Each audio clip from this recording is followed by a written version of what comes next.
The third panel today is really about, to paraphrase Shel Silverstein, where the sidewalk ends, or in this case, where the road ends, in the sense that we can no longer kick pension liabilities down the road.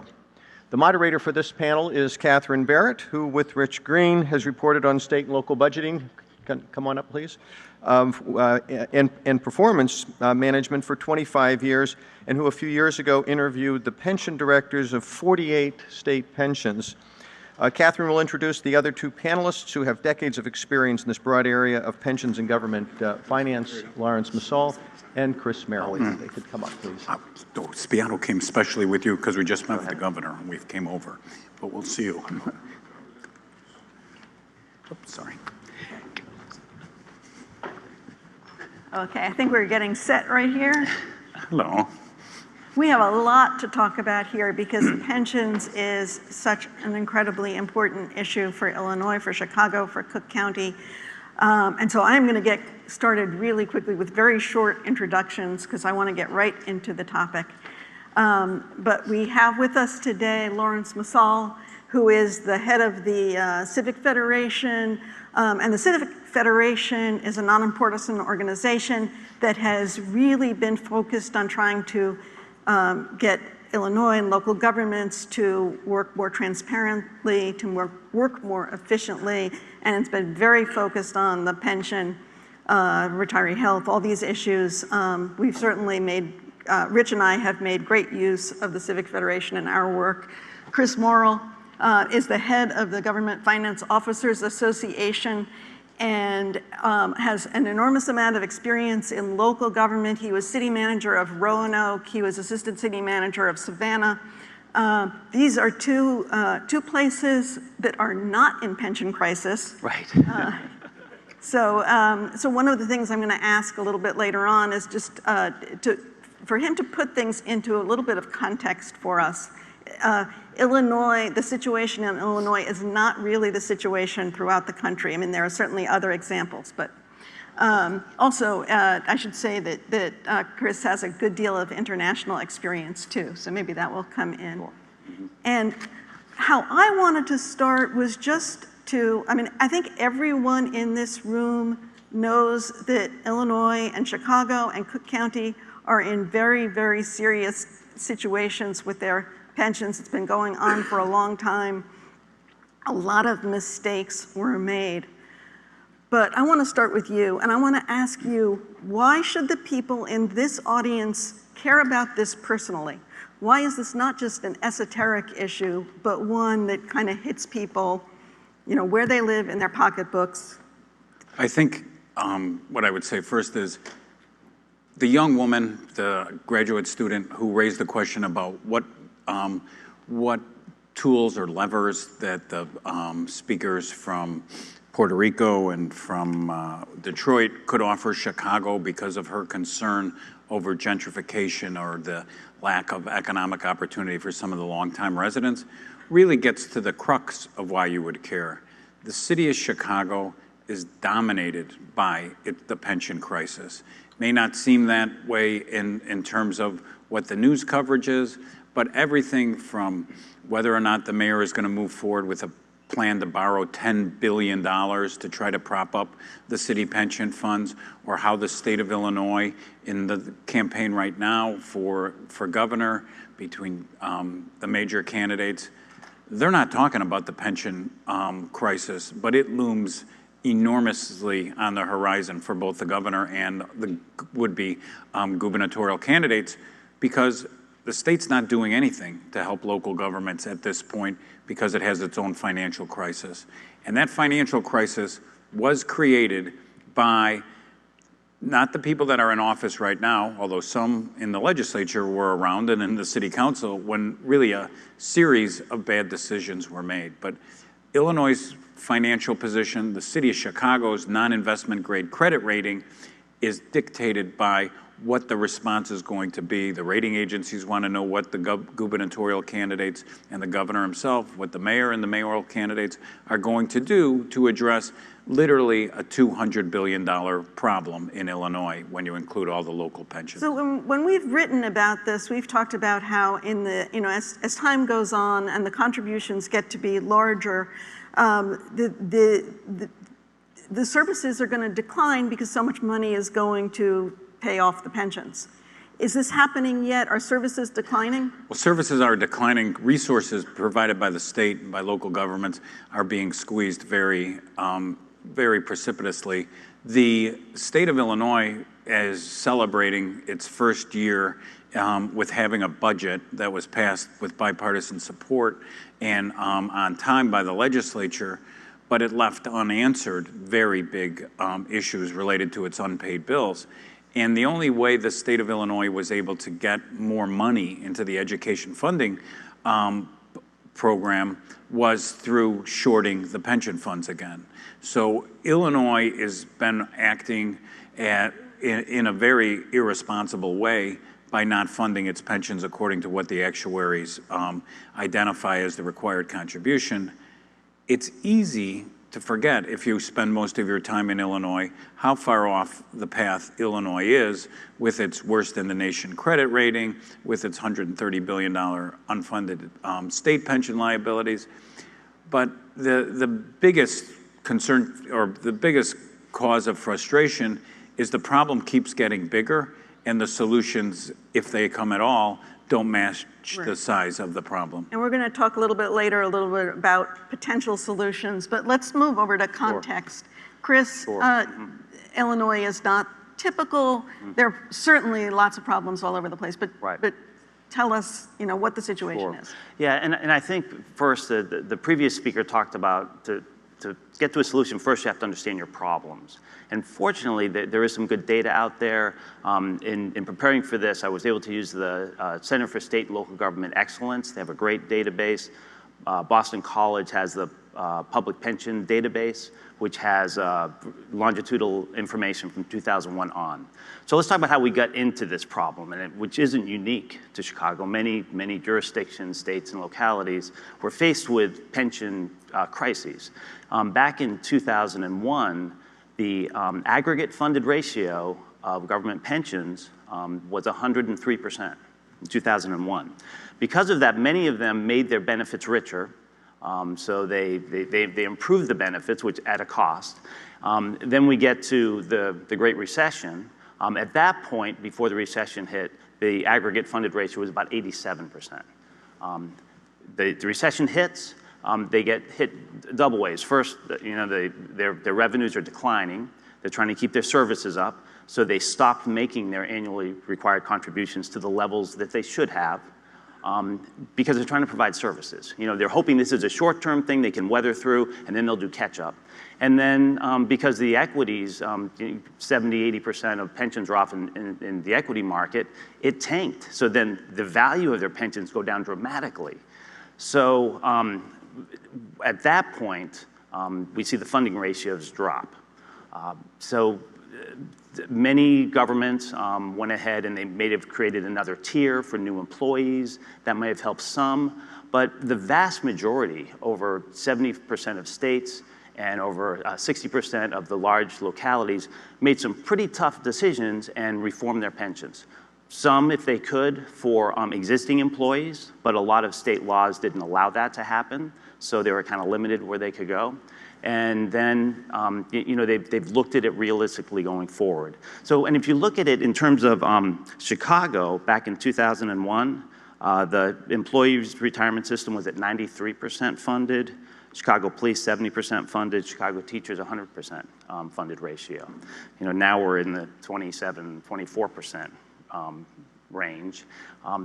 But overall, government pensions have stayed in the 70% to 72% funded range the last 3 years. I really feel like they've stabilized. They've made some tough decisions, which don't pay off right away, but over the long term, we'll see over the next 10, 20 years, those improve, where you're getting closer to that 100% funded ratio overall. So I don't want people to think that government pensions are the problem everywhere, but the real challenge, as we talked about, is cities like Chicago that have to start not only make their current contributions, but play catch up, it just crowds out everything else that they need to be doing in terms of the services that their citizens demand. Yeah, and I want to just follow up on one point that you made. We did a report, the first report that the Pew Charitable Trust did about pensions came out, and Rich and I were co-authors of it, or principal authors of it, came out the month that the recession officially began. So it was based on what was happening in 2006 and a little bit before. Illinois at that point, during the good times, in 2006, made 33% of its required contributions that year. So when money was coming in, it wasn't funding it then either, and that's where you really see some serious problems. You want to take advantage of, times that are good to fund things. I want to ask about reforms. I mean, certainly some of the reforms in Illinois were thrown out by the courts. But there have been other reforms. Are they improving the situation? I mean, can you say anything positive about what's happening to pensions in Illinois and Cook County and Chicago? I can say something positive, that we're having this conference and it's on pensions. Right. It would not have been imagined 20 years ago in Illinois that people would want to talk about pensions. So the public's awareness and academic awareness is much higher. The Illinois General Assembly has tried to make some changes. They created a second tier. That is something that has been done in other states with some success. Illinois' second tier of benefits for the people that are hired currently are not as generous as the previous employees. The biggest driver of the state's unfunded liability is the failure to make contributions in association with what the cost of the program is. The information is available to our legislators and our governors, their team, in terms of what would be required, but Illinois has historically taken a path that's not what they are going to follow. It's actually not unique, and it's more symptomatic of Illinois, because we do the same thing with our Medicaid bills in pushing them off into next year's. The second tier, and now a third tier is being proposed of benefits, goes after one of the most generous benefits Illinois provides, which is the 3% compounded automatic increase that was put in statute by the governor and the General Assembly in the mid-'80s. At that time, nobody stood up and said, we're going to make a change that's so generous, it's not a cost of living adjustment, it's going to be a 3% compounded automatic pay raise for all retirees, and we'll never be able to change it. Nobody ever stood up and said, we'll never be able to change it. I think if they had recognized the court's current interpretation, as elected members of the Supreme Court saying that that is a contract and is not, the courts have not identified to the legislature or to the public how the state can meet that. A large portion of that unfunded liability is driven by that. It's not the only thing we do wrong, right? I mean, the new second tier puts a limit on the size of the benefit that you can receive. So following the Social Security limitations, new employees to the state of Illinois, or the University of Illinois, and our local governments are capped at a pensionable salary based on Social Security of right now about $107,000. Prior to that, $250,000, $300,000 administrators could receive 80% of that benefit. Right. So I mean, in the future, the problem will diminish. I mean, when if the we're current around long retirees, enough, if the fund hangs on long enough, then the second tier will be having an impact. Interestingly, in terms of reform, though, the unions represent the current employees. They don't represent the retirees. And so now the growing base of their members are getting a much lesser benefit. Mm-hmm. And sort of compounding that situation is the employees that are providing the real work are receiving not only a lesser benefit, they're being taxed on every dollar.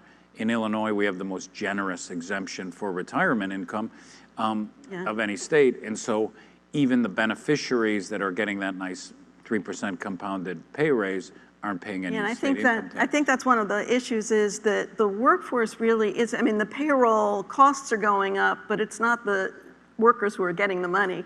Right, it's It's crowding going out. to the old things.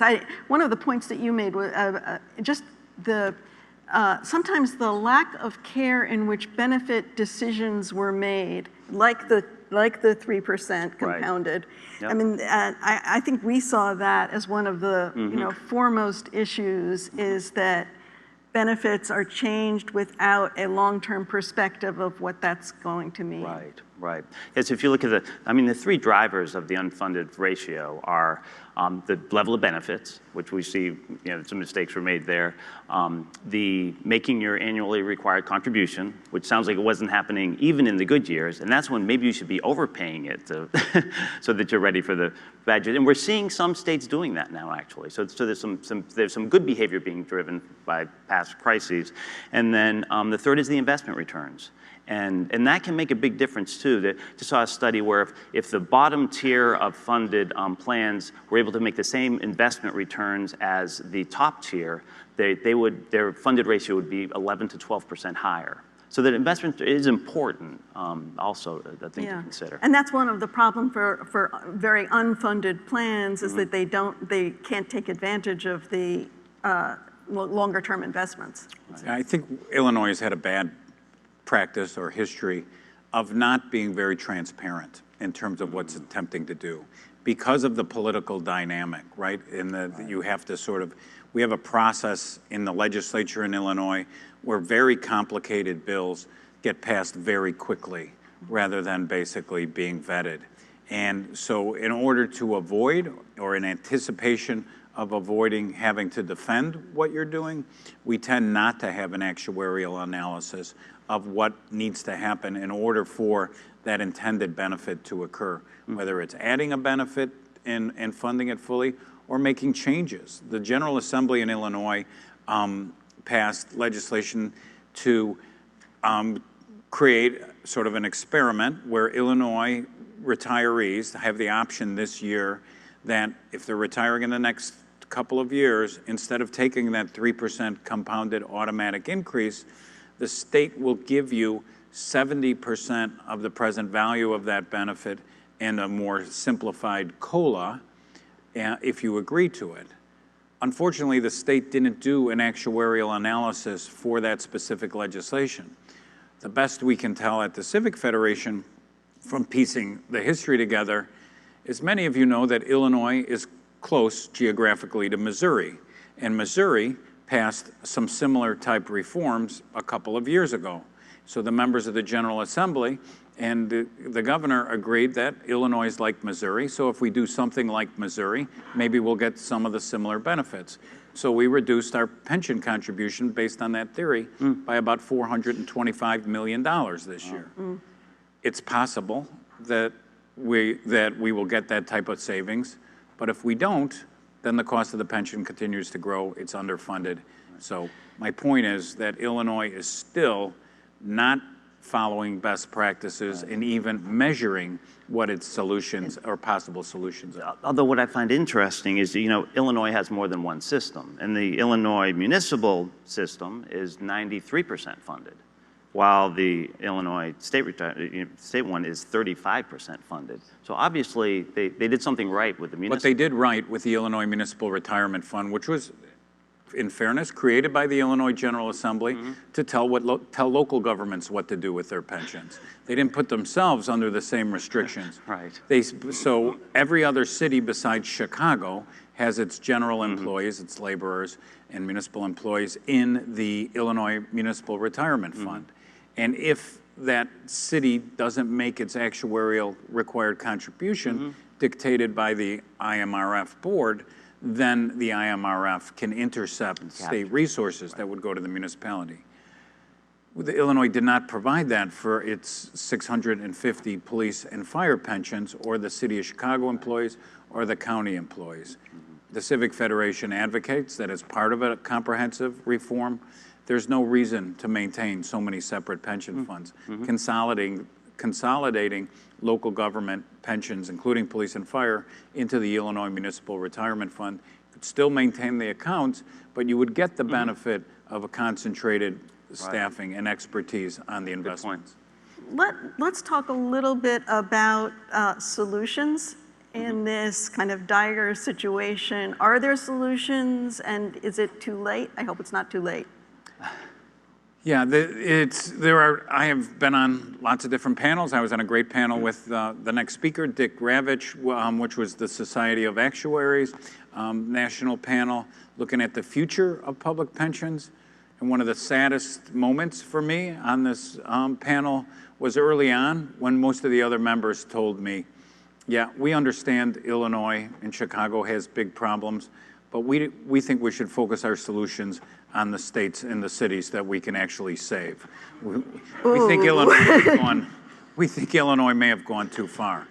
I don't embrace that. I don't think Dick embraces that. I think we know that there are real solutions and we work to present them. The difficulty is in the politics of implementing them.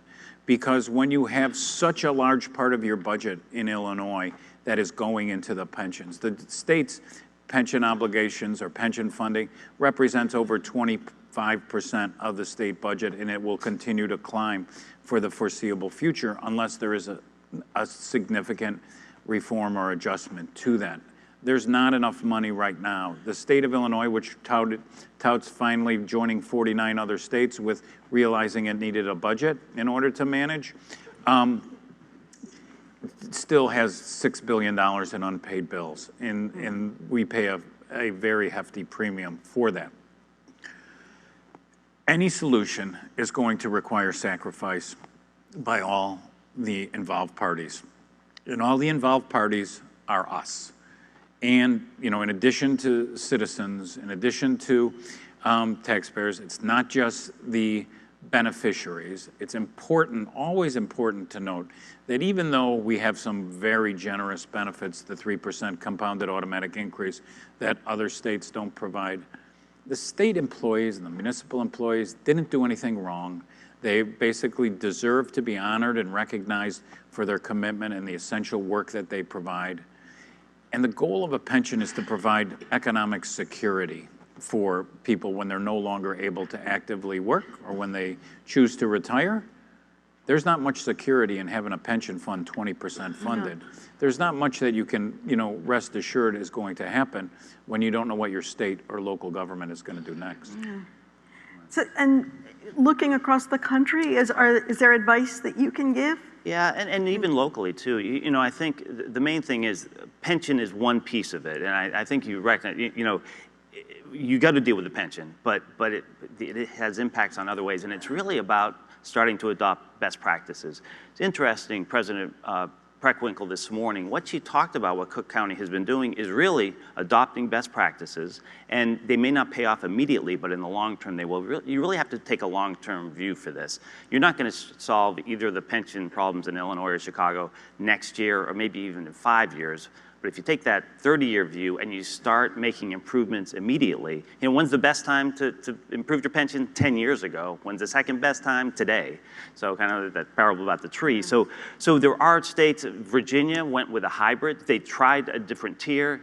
They weren't seeing the improvements that they needed. They were afraid their bond rating would be impacted. They're a AAA. So they implemented a hybrid where it's half defined contribution, half defined benefit, so that they share that risk.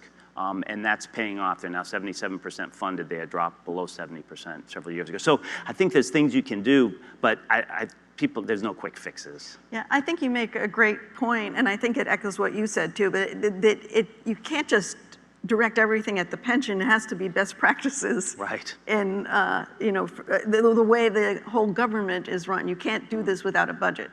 Right, and I think certainly Illinois has a lot of examples of things that even though the state constitution is very clear in Illinois that the governor is required to propose a balanced budget, and the Constitution is equally clear that the Illinois General Assembly is responsible for passing a balanced budget, that we have found a way in Illinois to stretch that definition so most people from the outside would say, if you're not paying your unpaid bills, that's not a balanced budget. Yeah. If you're not adequately accounting for your pension contribution, or if you're not adequately accounting for your Medicaid or health care bills, and you're passing a budget that relies on unrealistic revenues, that's not a balanced budget. So it is more of a mentality and a responsibility. I'd like to compare Illinois to other states because for those of us who live along the lakefront, there's a lot of states, Michigan, Indiana, Wisconsin, that address their problems in a much more straightforward way. So my point being that why are we so different in our government in Illinois, and why don't we address reasonable finances? Yeah, I want to ask one more question before we open it up to questions, and that's about pension bonds. Right. Because this has come up in Chicago. What is your take on whether this is a good idea or a bad idea? Or can it be phrased that simply? Well, first you have to, for the Civic Federation, we're an evidence-based organization. We like to have an actual proposal before we could evaluate whether it was good or bad. We get beat up by both sides. Our members come from primarily from the business community and come from all walks of the political spectrum. We don't propose tax increases in the abstract. We propose, solutions to balancing your budget to bringing fiscal sustainable practices. Evaluating an idea as opposed to a proposal is much more difficult. The city has floated the idea of either issuing a $10 billion pension obligation bond or securitizing some unidentified revenue that the city has that would total about $10 billion. And that's about as much detail really as we have.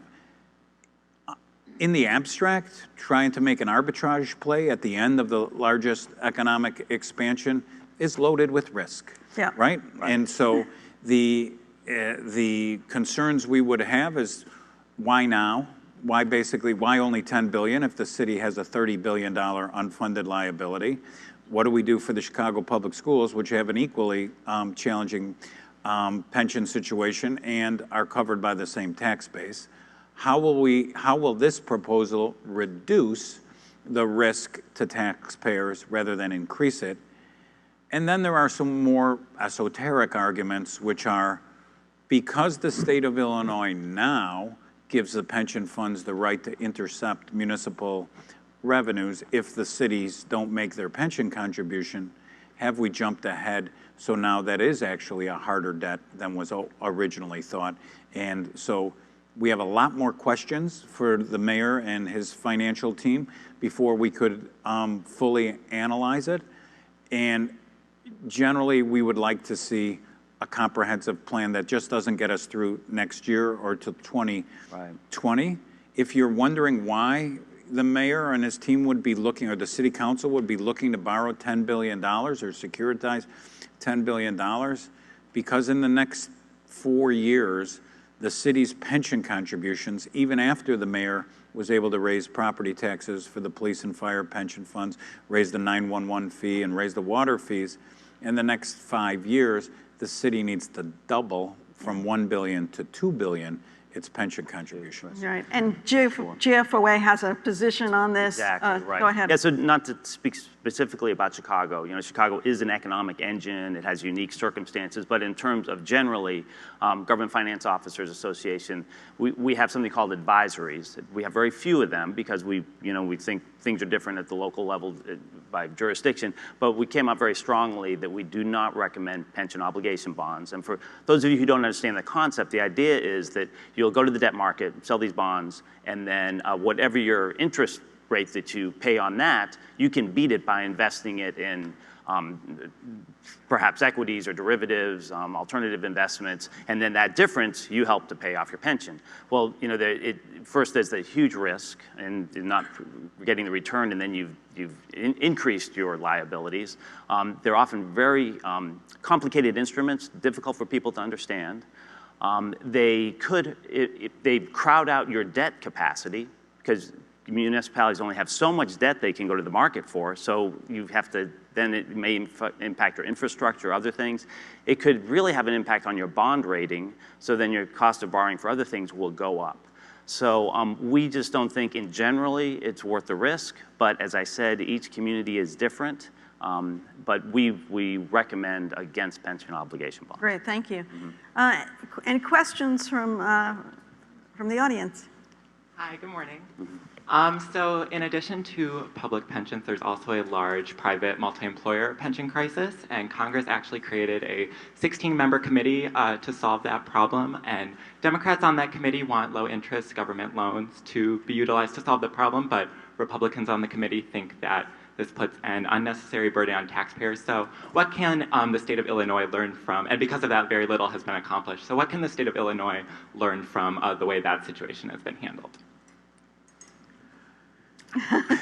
So, of course, it's an excellent question. Yeah. It's an interesting comparison. The strength that Congress has over private pensions, basically multi-employer pensions, is much greater because of the government.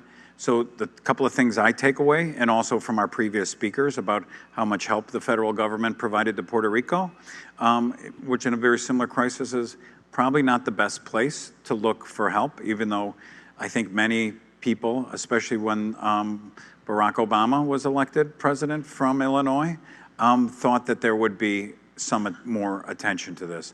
Other issues get in the way of solving Illinois and Chicago's problems at the federal level. There are plenty of states that don't have Illinois' financial crisis, and so getting them to say we should bail out the state of Illinois for its financial recklessness is very hard. That being said, one of the things that you could take away is that when your pension in the private sector, when your funded ratio falls below 90%, there is an oversight body that moves in to basically start dictating what's happening. Illinois and its underfunding is far below that. As I said, it's not likely, in my opinion, that the feds are going to offer much.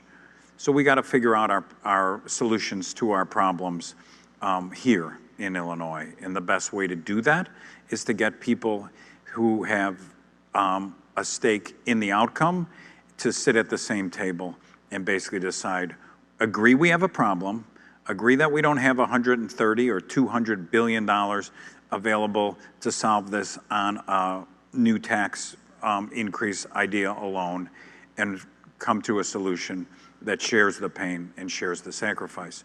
We are doing real damage in Illinois, not just to our reputation, but to our economic stability. We are losing population in the city of Chicago, in the state of Illinois, not just at a frightening clip, but proportionally, we're losing it most recently faster than our surrounding states. We don't know exactly why everyone who leaves the state of Illinois left.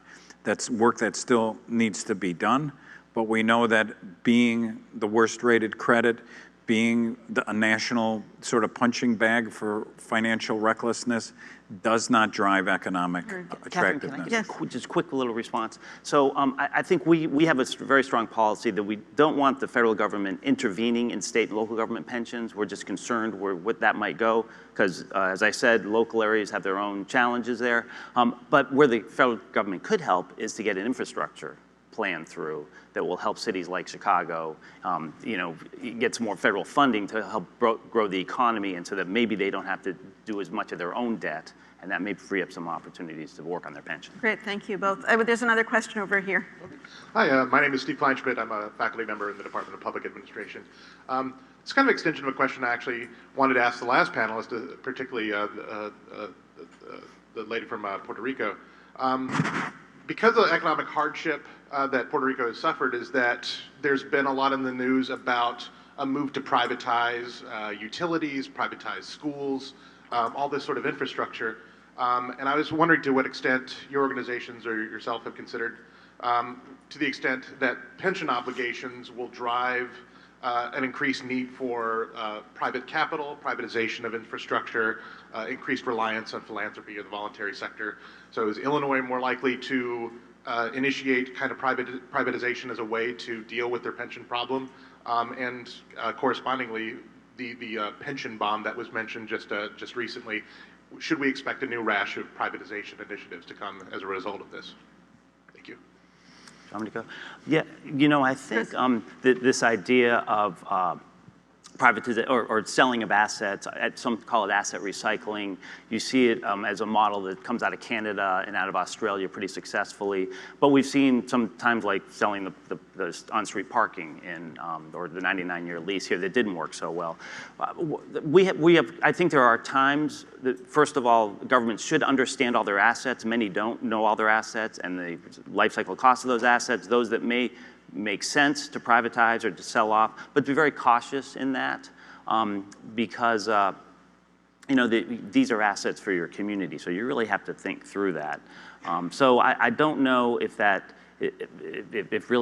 privatization is going to be the answer, and also we're concerned that some may turn to like, why don't we eliminate tax-exempt municipal debt, which is the driver of infrastructure, and instead let communities privatize their assets? We're really concerned that might happen because we almost lost tax-exempt municipal debt in the last tax reform. So we don't want that to crowd out or to somehow those two things be linked. You want to add? Yes. So I think it's important for history to know that the decision to lease the parking meters for 99 years to a private vendor, it had some benefits for the city of Chicago. The Civic Federation, the way that was done was much like most complicated pieces of legislation, this time in the city council, very quickly, without a real full analysis of what was going to happen. But if you would have been driving to Chicago or around Chicago 20 years ago and looking for a parking space, you wouldn't find one, right? Because we had an outdated meter system that required only cash coins to be in it. The city was not interested, the city council, in either raising the rates or funding what was necessary to modernize the modern kiosks that we have right now. The biggest problem with that privatization was what we did with the proceeds.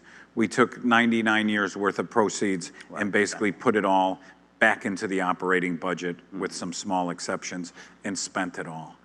There are potentially other things that could be done.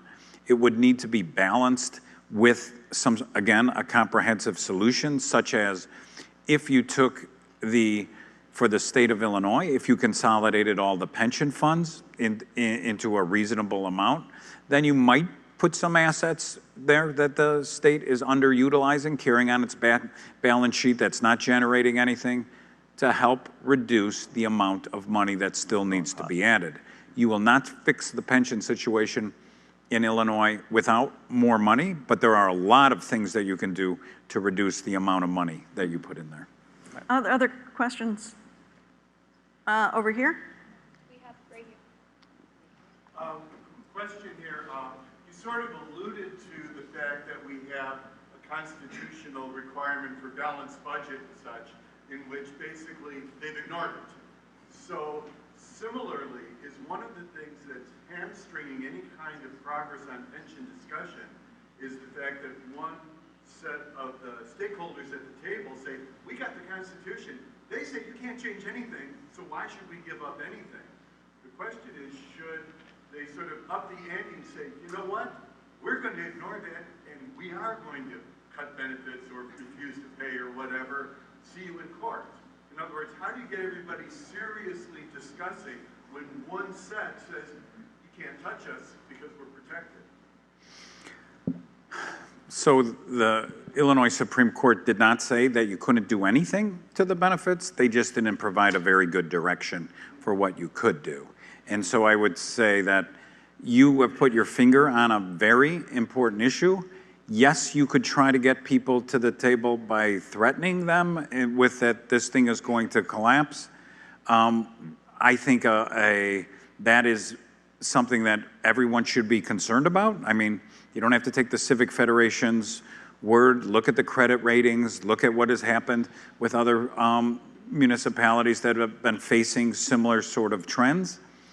But I think a better situation is to get people to understand the common stake. So it's happening right now in Illinois, right? We don't have enough money to do the things that the state legislature or the city council wants to do. At what point do they come to the realization that we have to address the biggest obligation, and come up with reasonable changes. I believe that sending more issues to through the legislature and through the court system is a good way to go forward. It is not the only way to go forward. It is very time consuming. Other states have faced similar constitutional challenges. Arizona had an issue with its firemen that basically they amended their state constitution, which was very similar to Illinois, to recognize that the cost of their very excessive annual increase for retired firemen was crowding out the ability to hire firemen, and so they changed their constitution to make that happen. That could be part of the solution in Illinois and in Chicago. None of it is going to happen unless there is buy-in by labor, by business, by a broad constituency. And the most important thing, we have two big elections. We have the state elections for governor, attorney general, general assembly, and then we have the city council and the mayor field. Making sure that you ask those elected officials not who they support, not what they support, but what they plan to do in order to address this. We don't need to hear what they think can't be done. We need to hear what they're going to work on. So kind of what you're saying is it's the citizens' responsibility as well to focus on this as we are in this financial and political predicament because of the people that we have elected. They have acted on our behalf. You may say that you weren't paying attention or that you never told them to basically provide benefits and not the cost. The question is, are we going to elect people who are going to address the problem or not? You have time for one more question? Good morning. Hello. I'm back here. I'm My looking name is Judith Hamill. I am a retiree from the city of Chicago. I do not and will not get most of my Social Security contributions. Those won't be returned to me. So my question is there a way for the state of Illinois or any of the states, and that law apparently changed back under Congressman Dan Rostenkowski back in the 80s, is there any way for the state to get the contributions that I made to Social Security and bring them back home?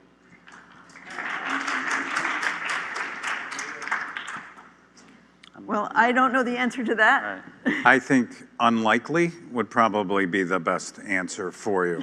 The feds, but as a retiree, right, I assume that you're drawing your city pension, and for that there's a set off for what your Social Security benefit would be. That puts you in a better position maybe than some other retirees who don't get any Social Security benefit. But the benefit of you staying in Illinois is right now you're not paying any state income tax on whatever retirement benefit you have, and that's something that's not available in most other states. Well, good point. I want to thank both of you for being here and helping to inform the audience. Thank you. Thank you.